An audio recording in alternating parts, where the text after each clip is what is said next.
ordering some goods from a mail order company by telephone. First, you have some time to look at questions 1 to 8.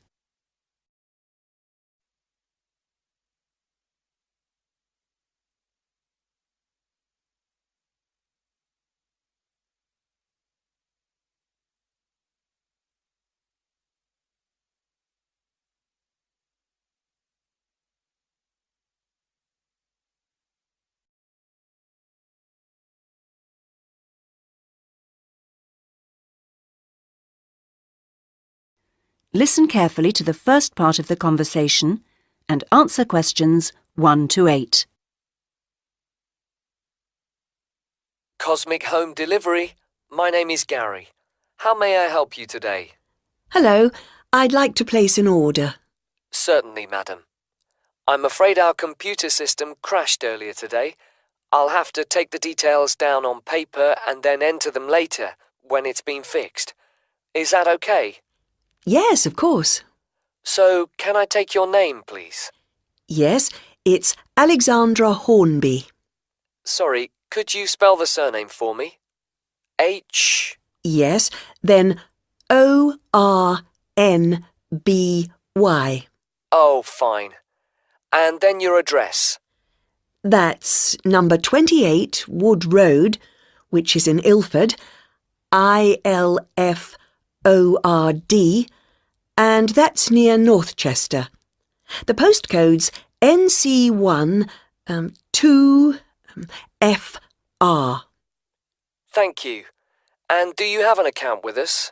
I do. I've got the number here. 944567881. Is that long enough? 8 digits? Yes, it is. Good. Now, what would you like to order today? I want a coffee table. I think there's only the one type. I expect so. Perhaps you can tell me the price. I can use that to check later, just in case there's more than one. Yes, it's £39.99p. Fine. Sorry about all these extra questions. It's no problem at all. Now, that size of order value does mean you're entitled to a free gift. Did you want to take up that option on this occasion? Yes, I do. I've already got a calculator like the one on offer, but I do like the look of the handbag, so I'd like one of those, please. Certainly. And can I just check, as an account holder, you may have been sent a voucher. Oh, yes, for a discount. Let me see. The reference number will probably start with the letter D. It does, and it continues BR29. Great. Now, how would you like your order delivered? There's standard service within a week, and then express, which comes within 2 days, or special, which means it arrives the same day. Special would be ideal, but I know it's a bit expensive, so I'll make do with express, I think. Standard is very slow. It is, to be honest. Before you hear the rest of the conversation, you will have some time to look at questions 9 and 10.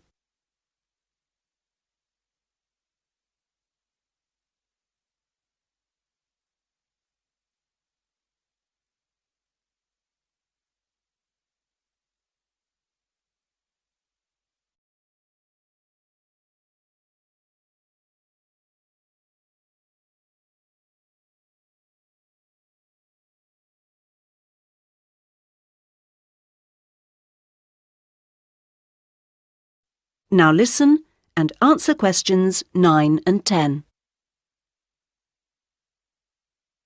Well, that's your order completed. Could I just trouble you for another minute or so to ask you a couple of questions to help us improve our service as much as possible? Yes. Firstly, we do like to try and keep a record of how customers have heard of Cosmic Mail Order. How did you? Was it from our advertising campaign? Oh, I think I would have remembered any advertisements, on TV, for example. I only read newspapers occasionally, so that would have passed me by.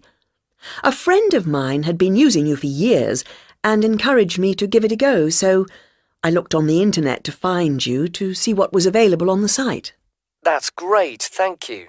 The second thing is, we're thinking of introducing a number of promotional offers. Oh, yes, I got a little brochure about them with my last order.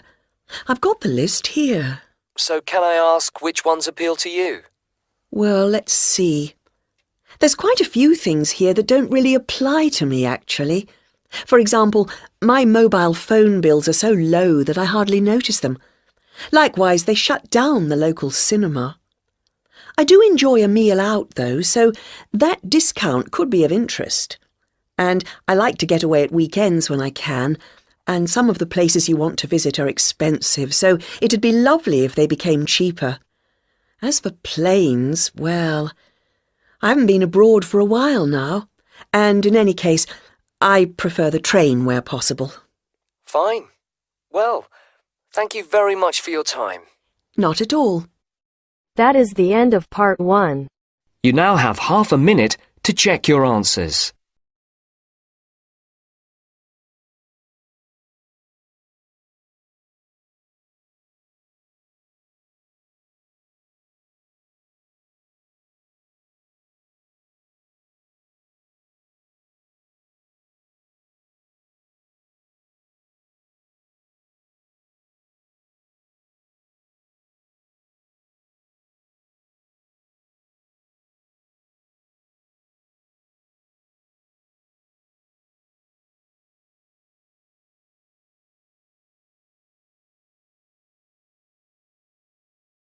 Now turns to part 2. Part 2. You will hear a trainer giving a talk to a group of cyclists. First, you have some time to look at questions 11 to 15.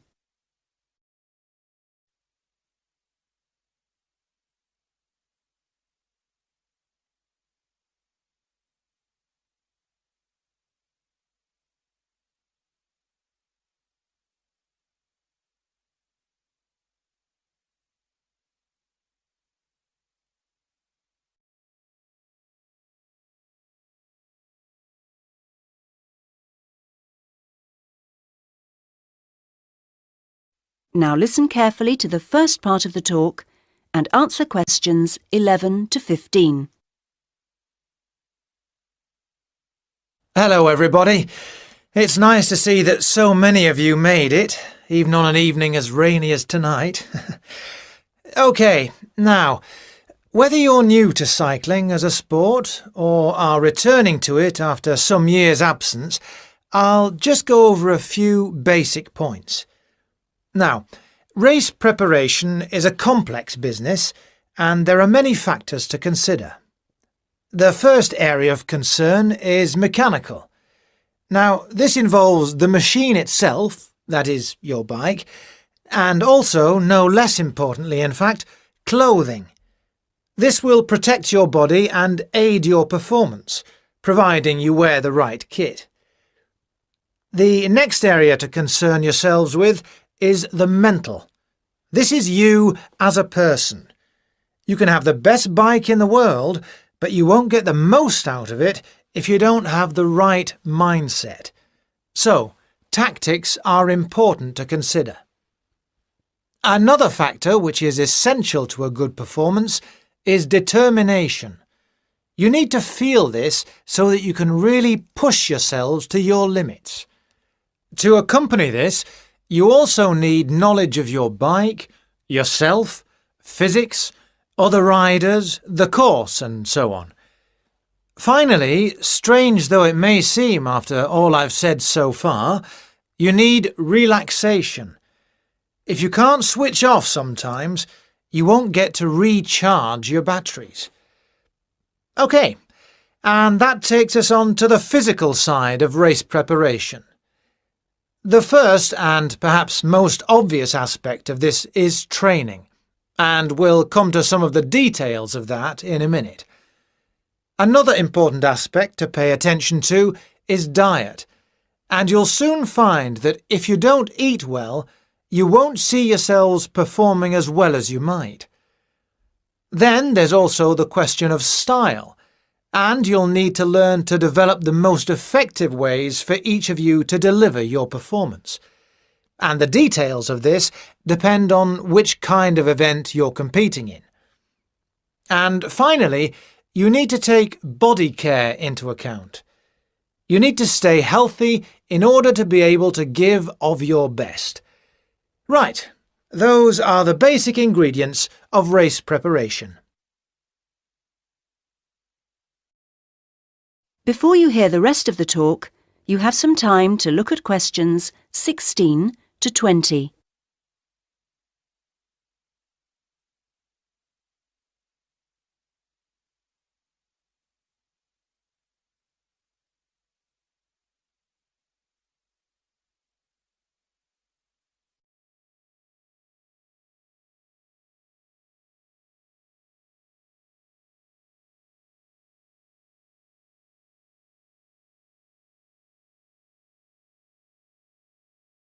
Now listen to the rest of the talk and answer questions 16 to 20. Now I'd like to turn your attention to some of the details of a good training regime and what you should and shouldn't do through the year. Let's consider various activities in turn. The first thing to think about is circuit training. This is an indoor series of gym exercises designed to work on all parts of your body. This starts as the racing season closes with the end of summer and continues right through the cold season, and stops you going off the boil when you aren't competing. It's extremely beneficial, although I would stress you do need a qualified gym instructor to tell you how to do it properly. Next, weight training. This is also very good for cyclists, and it tops up the natural strength that cycling produces. Exercises need to be arranged as part of a carefully calculated routine, and this routine needs to be sensibly followed. It's a good idea for continuity to carry on using weights throughout the year, as you can lose strength just as quickly as you can gain it. Something simpler and requiring no equipment is mobility work. While cycling has a great many benefits for the body, it doesn't work every part of it, and indeed keeps some parts locked in pretty much the same position. So exercises that involve twisting and turning and generally promoting flexibility are advisable before the start of each race throughout the summer season. Another important activity is pleasure riding. Perhaps this doesn't sound so important to you, but you don't race all year, and when you do race, it's pretty hard riding. So you can sometimes forget that cycling is actually basically a fun thing to do. So, when you hang up your racing bike at the end of the summer, get out another bike and go for some gentler, enjoyable rides during the winter. Weather permitting, of course. And finally, running. This is, of course, another sport in its own right, and for this reason some cyclists are rather sniffy about it. However, it is good exercise and maintains aerobic fitness very effectively. But it is rather hard on the knees, and in different ways from cycling, so you're best advised to keep your running to out of the racing season, and wrap up well against the cold when you do go. So, now I'd like to say... That is the end of part 2. You now have half a minute to check your answers.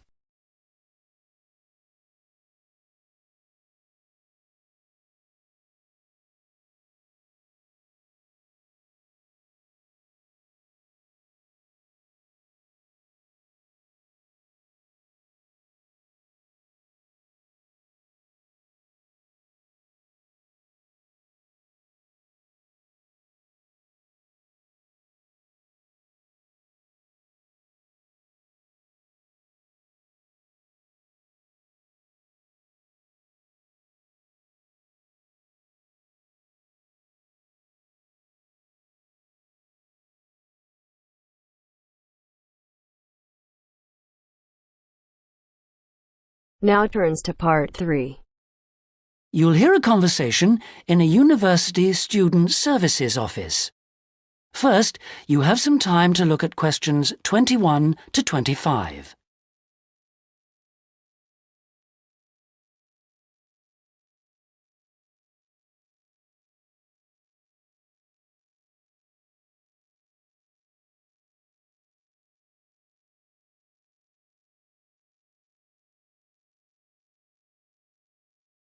Now listen carefully and answer questions 21 to 25. Hello, I'm Dawn Matthews. Yes, hello. I've been referred to you because I'm inquiring about the refresher courses that you run. I'd like to find out a bit more about them. OK. Well, we run quite a few different short courses for students who are either returning to study or studying part-time. Tell me about your situation. Well, I think that I really need some help in preparing for the coming semester, especially to build up my confidence a bit and help me study effectively because, you see, I've been out in the workforce for nearly 12 years now, so it really is a long time since I was last a student. Yes, it can seem like a long time, can't it? Well, let me start by telling you what courses we have that might suit you. Are you an undergraduate or a postgraduate, arts or sciences? Undergraduate, and I'm in the business faculty. Right then. Well, first of all, there's our intensive Study for Success seminar on the 1st and 2nd of February. Mm-hmm. It's aimed at students like you who are uncertain about what to expect at college and looks at a fairly wide range of approaches to university learning to motivate you to begin your study and build on your own learning strategies. That sounds good. What are some of the strategies that are presented? Well, we try to cover all aspects of study. Some of the strategies in writing, for example, would be improving your planning for writing, organising your thinking, and building some techniques to help you write more clearly. With reading, there'll be sessions aimed at getting into the habit of analysing material as you read it, and tips to help you record and remember what you've read. It really is very important to begin reading confidently right from the beginning. There's also advice on how to get the most from your lectures and practice in giving confident presentations, as well as how to prepare for exams. What about the motivational side of things? Well, there's a range of motivational exercises that we do to help the students feel positive and enthusiastic about their study. The process of learning and exploring a subject can lead to a whole new way of looking at the world, and the study skills and techniques that you build up can be applied in all sorts of different ways. Before you hear the rest of the conversation, you have some time to look at questions 26 to 30.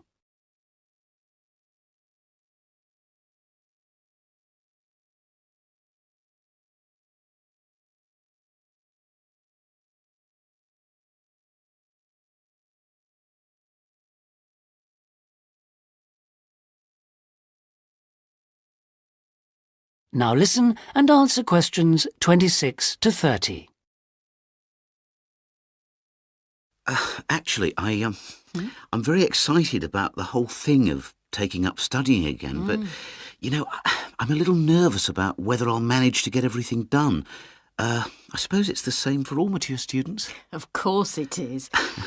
Two of the key components of the course are time management and overcoming procrastination. People discover that once they learn to plan their days, all the work can be accomplished and there'll still be time for leisure. Is there an enrolment fee? Well, just a minute, let's see. The cost is £30, which includes all course materials and morning tea. You have to arrange your own lunch. Well, that wouldn't be a problem. I already make sandwiches for my 3 kids and my wife and myself every day. I won't have to change my routine. No. Now, I need to tell you that this is a very popular course and it's essential that you book well ahead of time. In fact, the course convener tells me that there are only 5 places left. What other course might be good for me? There is one other that you could benefit from. It's simply called Learning Skills for University Study and is on 3 consecutive mornings starting on a Monday from 9 to 12 and costs £25. This is aimed at upgrading the study skills most school leavers have and help them cope with the increased demands of university study. It focuses mainly on making students more responsible for their own success. What sort of things are covered in this course? Well, basically, it's more advanced thinking, note-taking, reading and writing strategies, but also some input about stress management. I think I'd be better off starting from the basics and looking at all the strategies, don't you? Yes, from what you've told me, I think that's more in line with your situation. All right then. Can I book a place on the Study for Success seminar course now? Yes. Let me just get out a registration form and take down your details. That is the end of part 3. You now have half a minute to check your answers.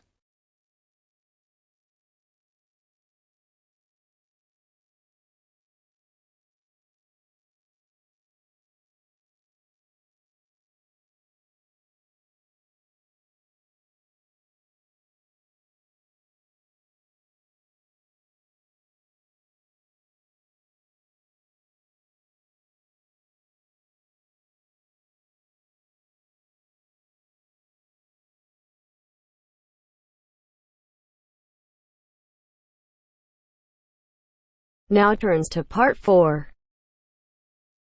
You will hear a writer giving a talk about the different kinds of writing that the audience might want to try doing. First, you have some time to look at questions 31 to 40.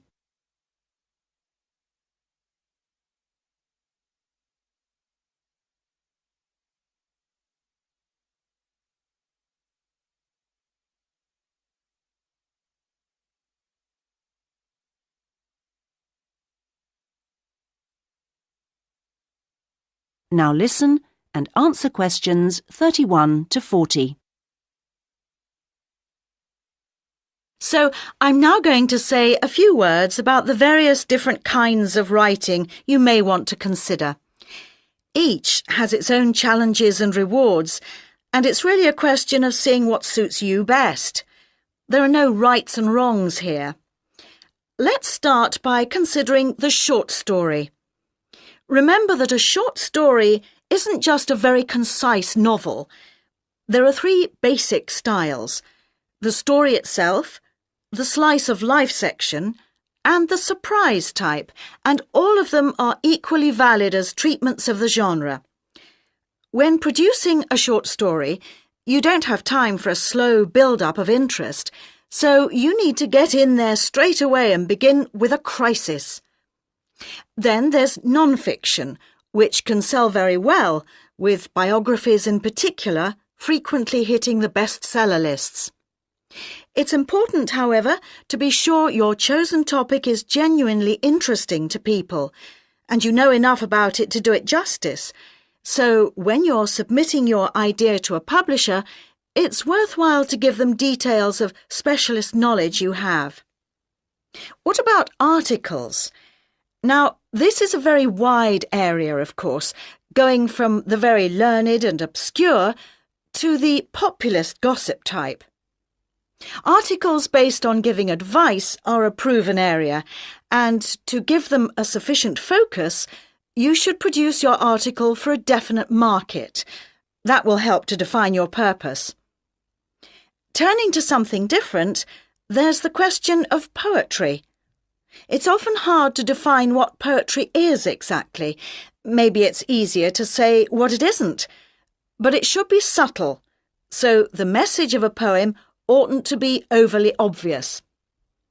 True poems let the ideas sit there for the reader to ponder. What they must do is sound good, like singing. So I recommend reading what you write aloud to yourself to check the melody. Well, then there's plays, which are basically novels, but told only through conversation. A playwright includes minimal instructions for actions. but not for every small action the actors will perform. Things such as moves towards sofa and so on are for the director to come up with.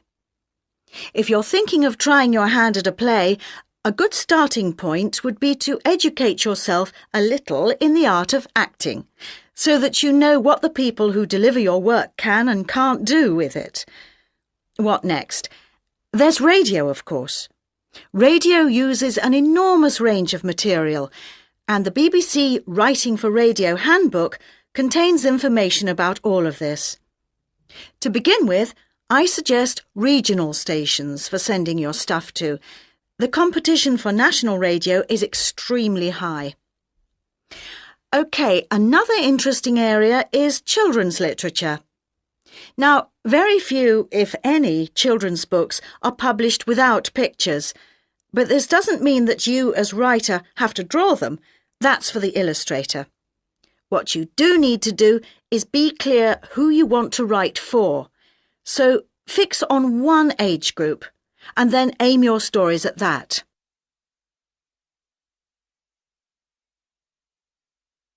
Right, I've saved what I consider to be the best and the hardest till last, the novel.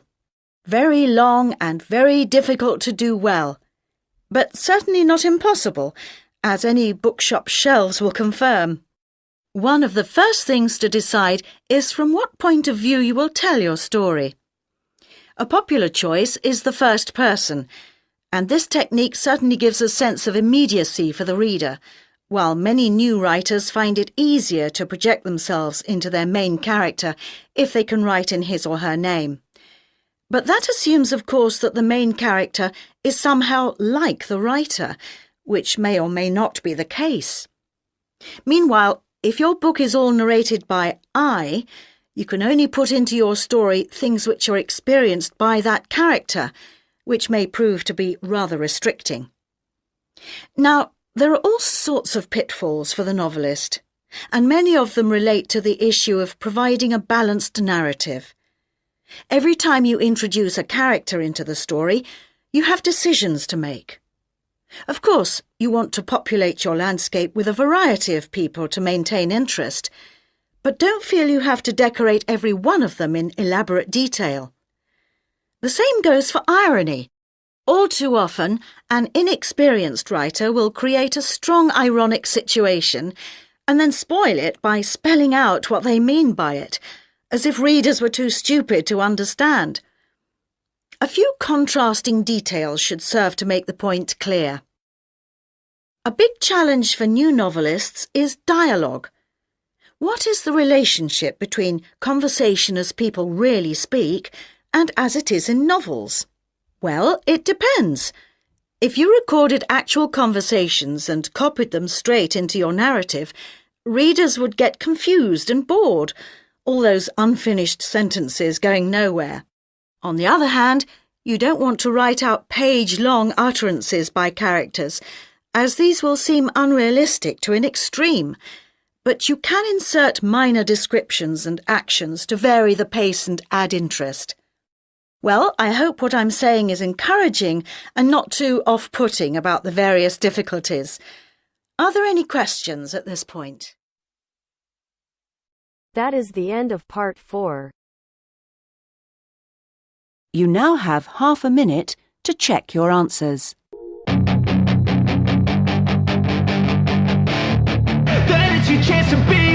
Hey kid, don't ever let them get inside your head. They'll tell you what to do in life instead of everything you know that you could get.